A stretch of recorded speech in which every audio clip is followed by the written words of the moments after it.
Dans ce 20h, nous irons à Paris, à l'ambassade de Côte d'Ivoire en France, où le chef de l'État, le président Alassane Ouattara, s'est entretenu avec le président, directeur général de la compagnie aérienne française, le renforcement de la coopération au centre de l'audience. Nous irons également à Marrakech, au Maroc, où se trouve en ce moment le chef du gouvernement ivoirien.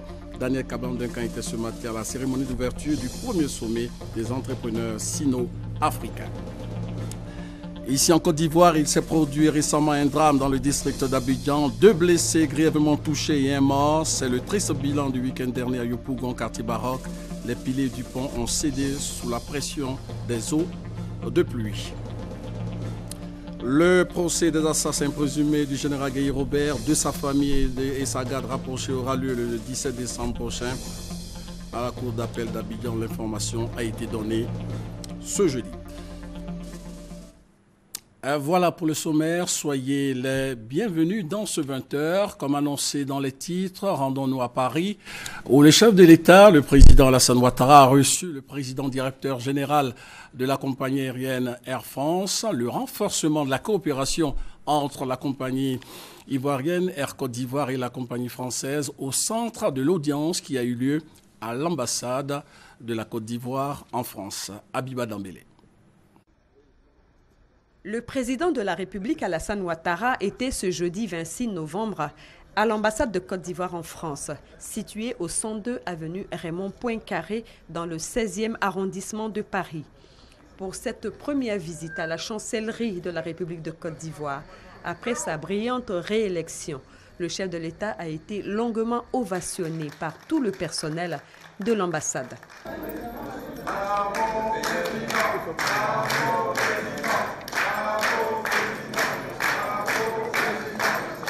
Le président Alassane Ouattara a mis à profit son séjour en France pour accorder une audience au président directeur général de la compagnie Air France KLM, M. Alexandre de Juniac, qui a réaffirmé la volonté de son groupe à accompagner la Côte d'Ivoire dans son développement. Air France KLM, qui compte appuyer la compagnie nationale Air Côte d'Ivoire. Nous avons réitéré l'engagement d'Air France KLM pour développer encore plus vite Air Côte d'Ivoire. Voilà. En renouvelant la flotte, en étendant la flotte, en assurant au président qu'on réfléchissait à étendre la desserte Paris-Abidjan, où nous avons déjà, comme vous savez, le premier A380 d'Afrique de l'Ouest, voilà, et cette desserte marche extrêmement bien. Donc on songe à la développer. Et on s'est bien sûr engagé à être responsable, à avoir des tarifs qui soient raisonnables. On a le devoir d'aménager l'aéroport d'Abidjan pour recevoir les avions. Et vous savez, le trafic, depuis quelque temps, s'est développé, est devenu plus important. Donc il faut que les passagers qui arrivent à Abidjan soient à l'aise.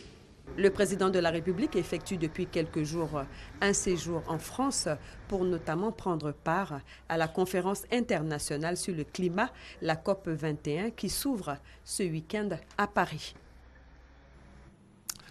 Après Paris, rendons-nous à Marrakech, au Maroc, où se trouve en ce moment même le chef du gouvernement ivoirien, Daniel Kablan-Duncan, était ce matin à la cérémonie d'ouverture du premier sommet des entrepreneurs sino-africains, envoyé spécial Gabriel Zanilou. En organisant le forum des entrepreneurs sino-africains, SAES, l'Afrique et la Chine sont bien partis. Selon Carlos Lopez, secrétaire exécutif de la Commission économique pour l'Afrique, CEA. Il s'est exprimé ce jeudi au SAES. Moulay Hafid, le ministre marocain de l'Industrie et du Commerce, va lui emboîter le pas dans son discours d'ouverture en affirmant que ce sommet est un engagement de la Chine envers l'Afrique. Permettez-moi d'adresser mes sincères remerciements à la prestigieuse Assemblée des personnalités de haut rang, de décideurs et de chefs d'entreprise chinois et africains pour avoir répondu aussi massivement à l'appel de ce sommet, témoignant d'un engagement clair au développement de partenariats et de courants d'affaires sino-africains féconds et mutuellement avantageux.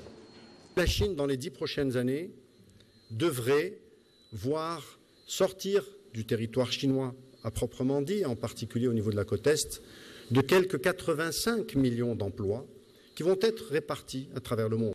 Une cérémonie d'ouverture simple et directe comme le sont bien souvent les chefs d'entreprise.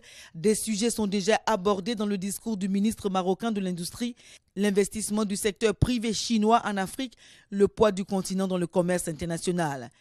Depuis 2009, la Chine est devenue le premier partenaire commercial en Afrique et cela devrait perdurer durant les prochaines années car l'Afrique offrira plus de 2 milliards de main-d'œuvre jeune. C'est en cela que des observateurs tablent sur le renforcement des relations sino-africaines.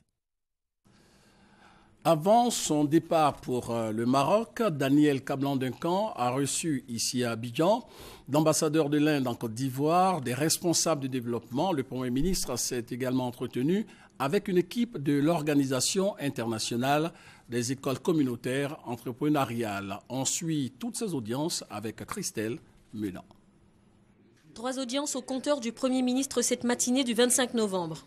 Reçu premièrement l'ambassadeur de l'Inde en Côte d'Ivoire, accompagné d'investisseurs indiens du secteur de l'automobile.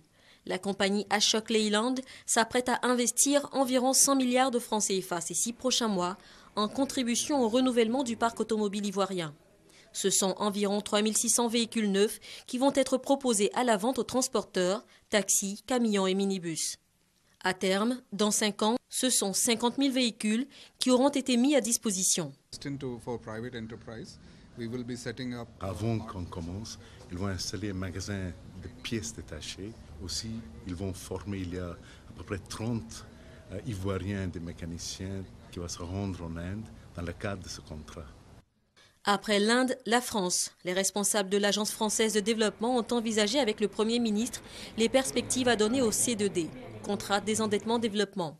Signé le 1er décembre 2012 entre la France et la Côte d'Ivoire, le deuxième est en vigueur depuis décembre 2014 pour un montant de 738 milliards de francs CFA. Il concerne de nombreux secteurs, notamment les infrastructures et l'éducation.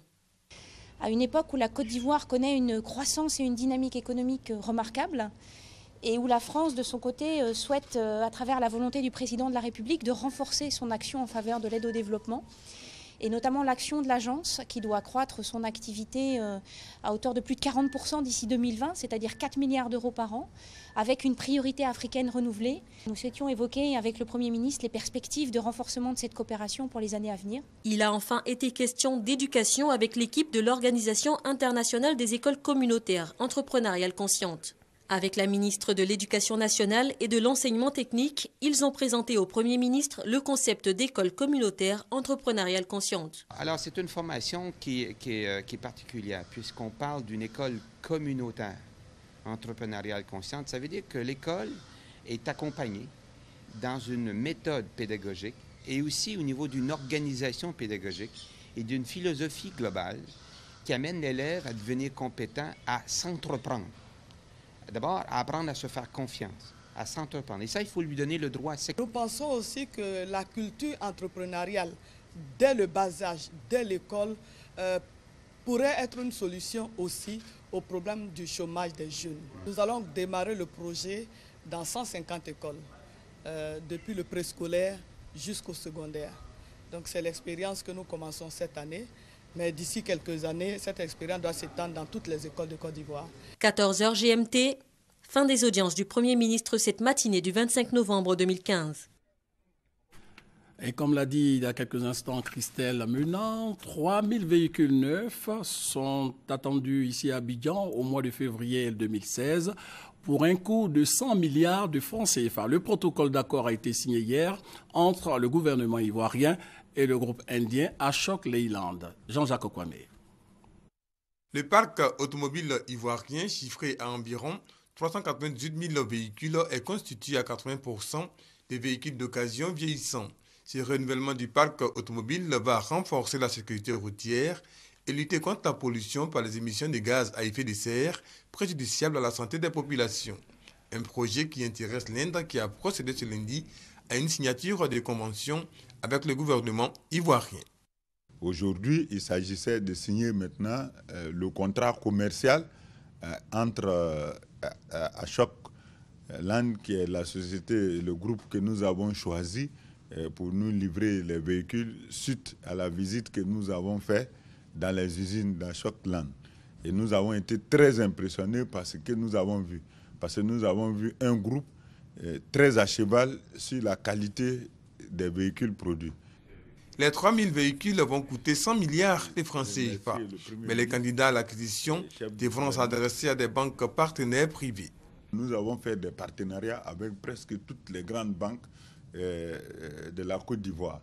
Bon, ceux qui sont intéressés par le projet, en fonction du type de véhicule dont ils ont besoin, viennent au fonds et le fonds constitue le dossier pour le transmettre aux banques. C'est une fois que votre dossier est admis au niveau de la banque et qu'effectivement le véhicule vous est livré.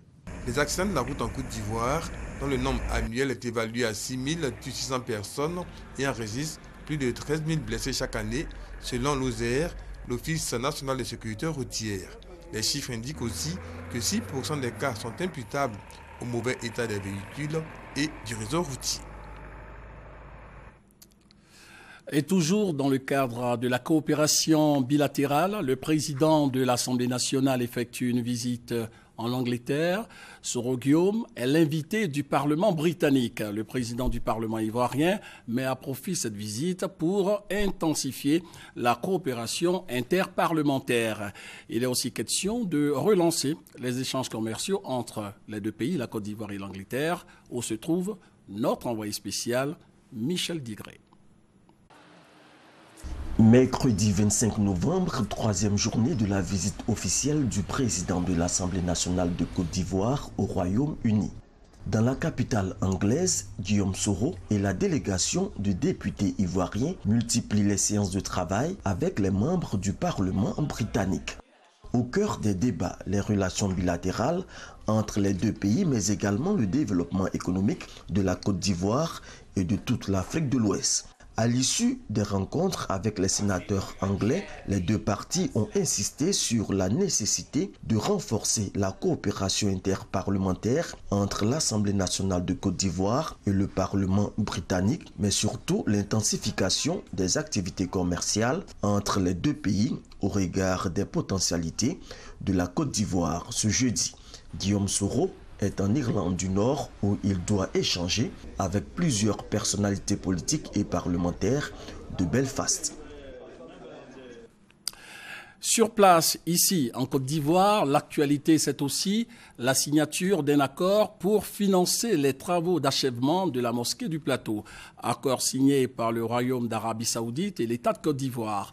Plus de 3 milliards de francs CFA seront remis au gouvernement ivoirien pour terminer définitivement, on peut le dire, la construction de la mosquée du Plateau dans le district d'Abidjan. La mosquée du Plateau, 20 ans que durent les travaux d'achèvement. Aujourd'hui, une bouffée d'oxygène avec l'aide de l'Arabie Saoudite. Plus de 3 milliards de francs CFA, un montant octroyé à l'État de Côte d'Ivoire pour appuyer la communauté musulmane à terminer la construction de la mosquée Salam du Plateau. Alors, signature d'un protocole d'accord entre le Royaume de l'Arabie Saoudite et la Côte d'Ivoire. L'Arabie Saoudite, n'est-ce pas, considère que la contribution à la construction des mosquées est une obligation qui lui incombe particulièrement. Saluer ce don important que nous offre à nous la Côte d'Ivoire, la communauté musulmane de Côte d'Ivoire, le financement de l'achèvement de cette mosquée. Pour le représentant du Conseil supérieur des imams COSIM, cette aide est salutaire. Nous disons un grand merci à toutes les deux parties, la partie saoudienne et la partie ivoirienne. Nous rassurons les deux parties que la mosquée sera utilisée pour unir la communauté musulmane. L'ambassadeur d'Arabie Saoudite promet que le Royaume saoudien compte renforcer son aide à la Côte d'Ivoire, surtout dans le domaine de l'aviation civile. C'était le commentaire de Grace Kando. Partenariat public-privé et développement local, c'est le thème de l'édition 2015 du Forum africain de l'économie ouverte ce jeudi ici à Abidjan. Ce forum réunit chaque année des hommes d'affaires qui échangent, mais surtout font des propositions pour favoriser l'implication du secteur public et du secteur privé dans le développement local. Pour en savoir davantage, suivons ce compte rendu de Justine Sey-Djike. Comment renforcer le dialogue entre pouvoirs publics et privés et en même temps faciliter le financement des infrastructures nécessaires au développement local? Ces questions sont au centre du rendez-vous annuel de l'African Economic Forum organisé par MZK Group qui se tient à Abidjan.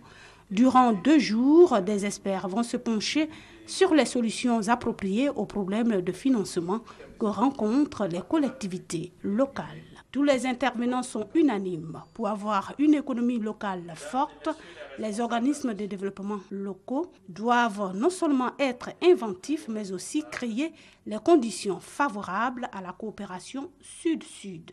Le partenariat public-privé est un important levier de développement et de croissance durable qui permet à la fois de financer et de gérer des infrastructures publiques complexes dans un environnement compétitif et concurrentiel où les États sont obligés d'imaginer des solutions et approches nouvelles pour mobiliser l'ensemble des acteurs économiques. Face à l'évidence que les ressources attendues de l'État ne pourront pas, à elles seules, assurer le développement de vos collectivités territoriales, vous devez redoubler d'ingéniosité pour renforcer l'attractivité de vos territoires afin d'y attirer les investisseurs privés.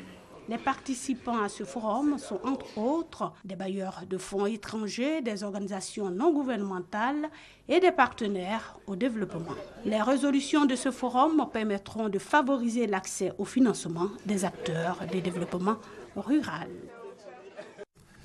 Je vous l'annonçais dans les titres, le procès des assassins présumés du général Guy Robert, de sa famille et de sa garde rapprochée aura lieu le 17 décembre prochain à la cour d'appel d'Abidjan. L'information a été donnée ce jeudi au cours de la rentrée solennelle et l'ouverture des audiences criminelles pour l'année judiciaire 2015-2016 du tribunal d'Abidjan. Ils sont 4 officiers de l'armée ivoirienne. Ils sont désignés pour une année civile pour composer les chambres de jugement et de contrôle des instruments du tribunal militaire d'Abidjan. En jurant et promettant de bien et fidèlement remplir leurs fonctions, de garder religieusement le secret des délibérations et de se conduire comme de dignes et loyaux magistrats, ils intègrent la famille restreinte de magistrats militaires. Et je suis très heureuse d'intégrer cette famille de magistrats pétris de talent. Je remercie tous mes chefs qui ont cru en moi. Je me ferai fort répondre à leurs attentes. La cérémonie s'est déroulée en présence des ministres chargés de la Défense et de la Justice. Je crois qu'il faut donc féliciter le tribunal militaire pour le travail abattu. Et en même temps aussi attirer l'attention des militaires qu'ils sont des citoyens comme tout autre et que s'ils commettent, n'est-ce pas, des impairs, ils seront poursuivis devant la loi. Saisissant l'occasion, la présidente du tribunal a annoncé l'ouverture très prochaine du procès des assassins présumés du général Robert Gueye. Le procès de 24 militaires prévenus d'assassinat et complicité d'assassinat sur le général Gueye Robert, des membres de sa famille et de sa garde rapprochée en 2002 aura lieu le jeudi 17 décembre 2015 à 8h30 à la cour d'appel d'Abidjan et non à l'état-major. Le procureur militaire Ange Kessi-Kwame, après avoir dressé le bilan du tribunal militaire d'Abidjan, a invité les nouveaux magistrats à s'armer de courage, de fermeté et d'ardeur au travail. Les premières audiences criminelles s'ouvrent le 1er décembre prochain.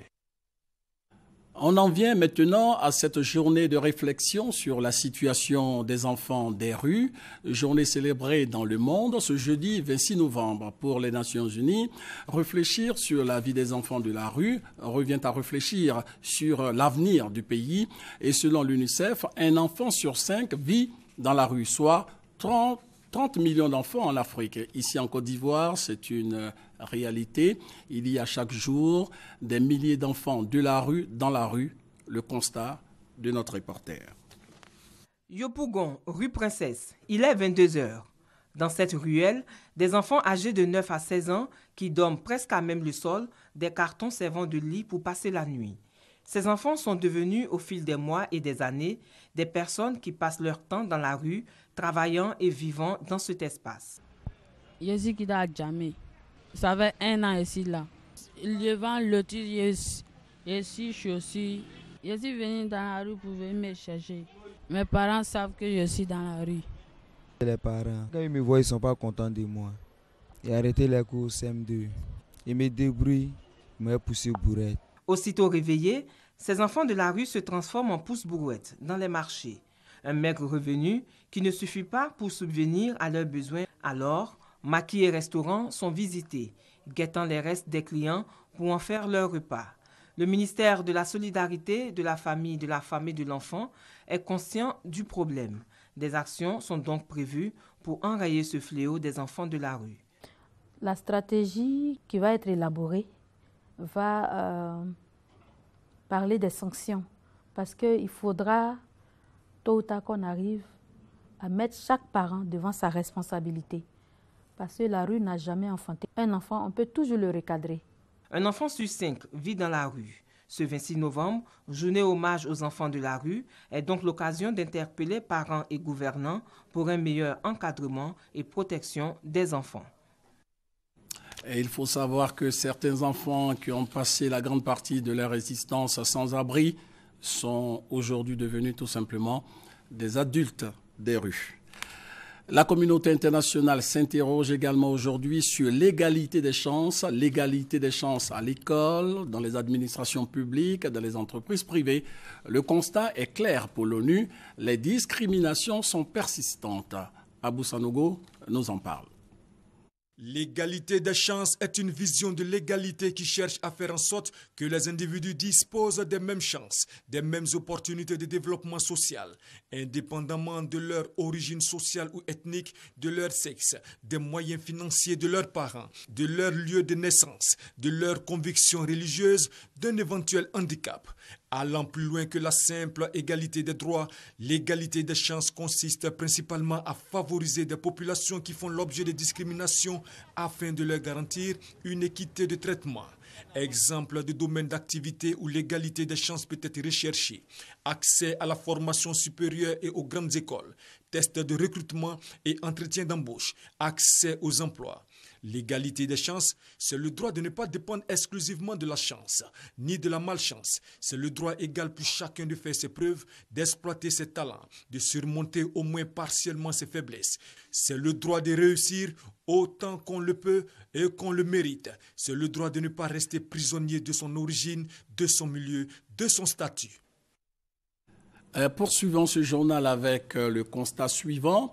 L'offre de logement en logement demeure encore très insuffisante en Côte d'Ivoire. Le diagnostic montre que c'est le financement qui constitue le problème. Alors, question, comment faciliter l'accès au logement pour tous? Réponse.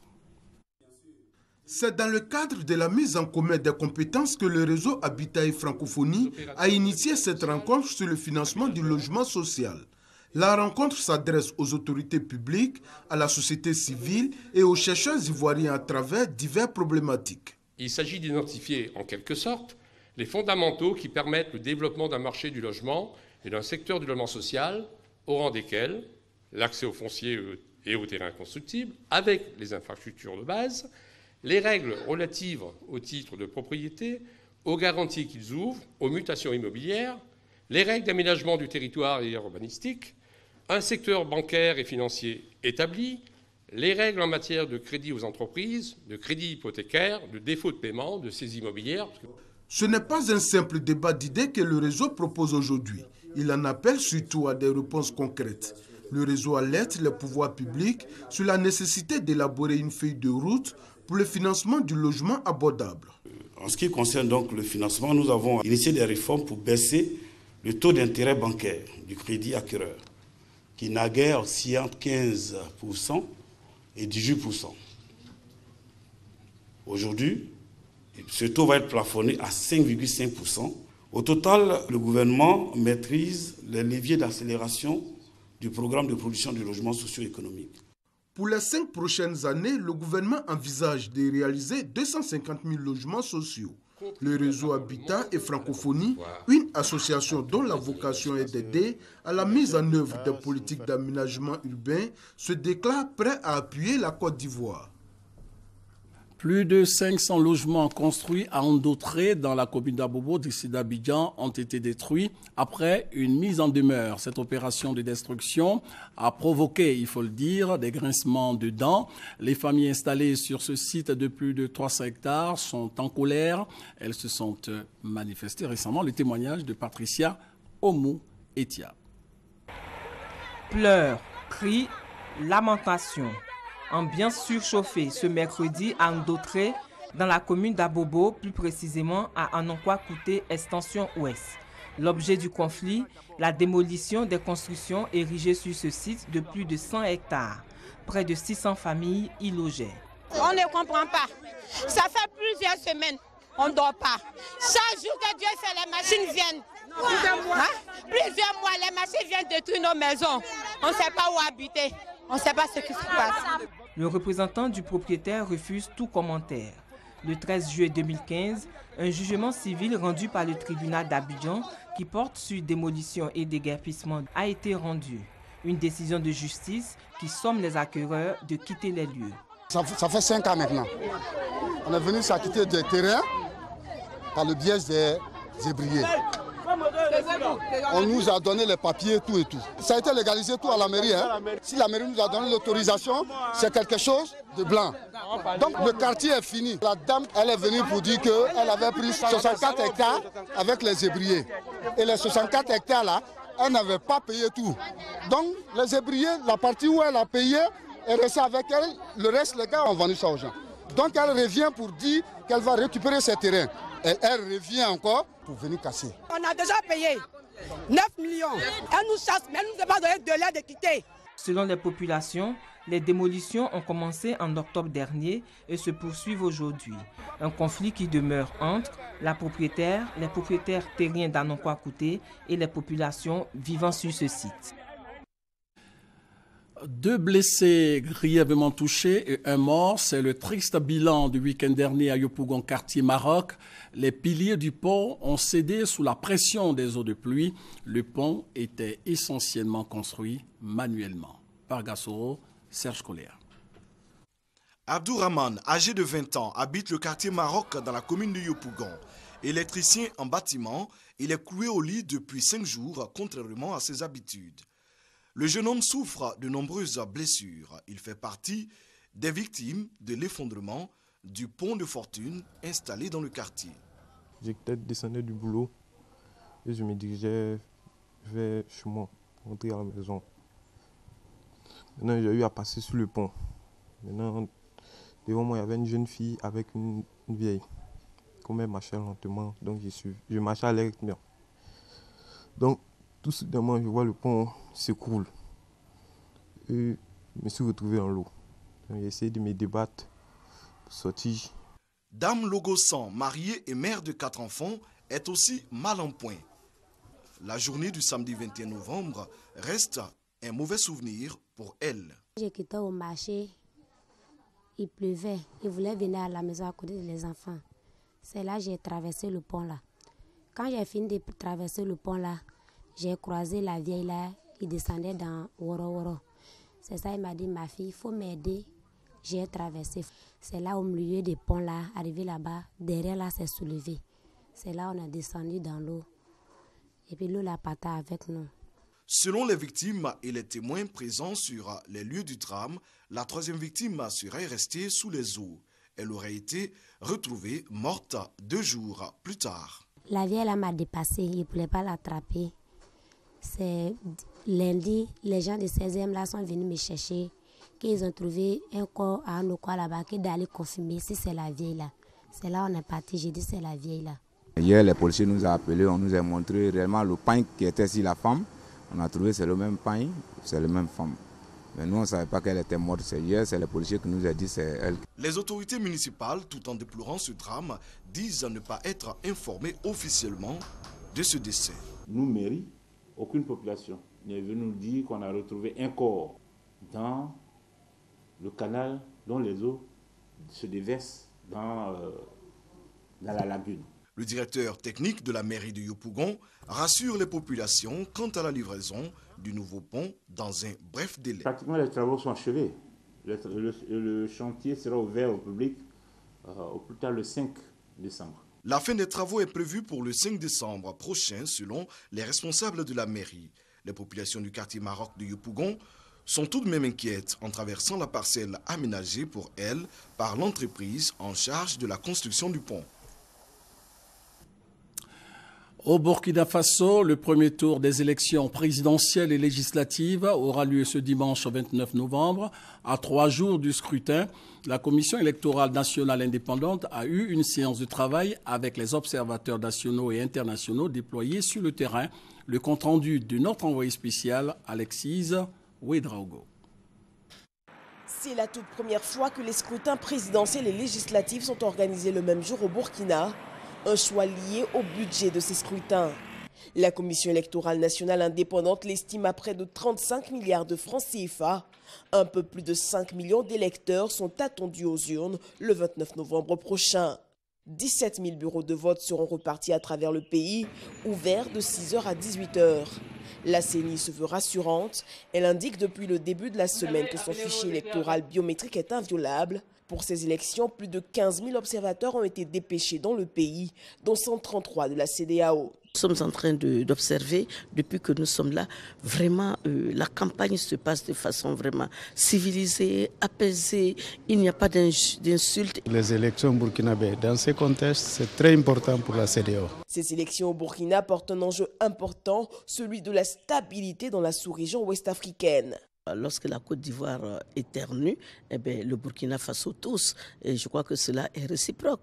Donc nous avons intérêt à avoir un Burkina apaisé, retourner dans la sérénité.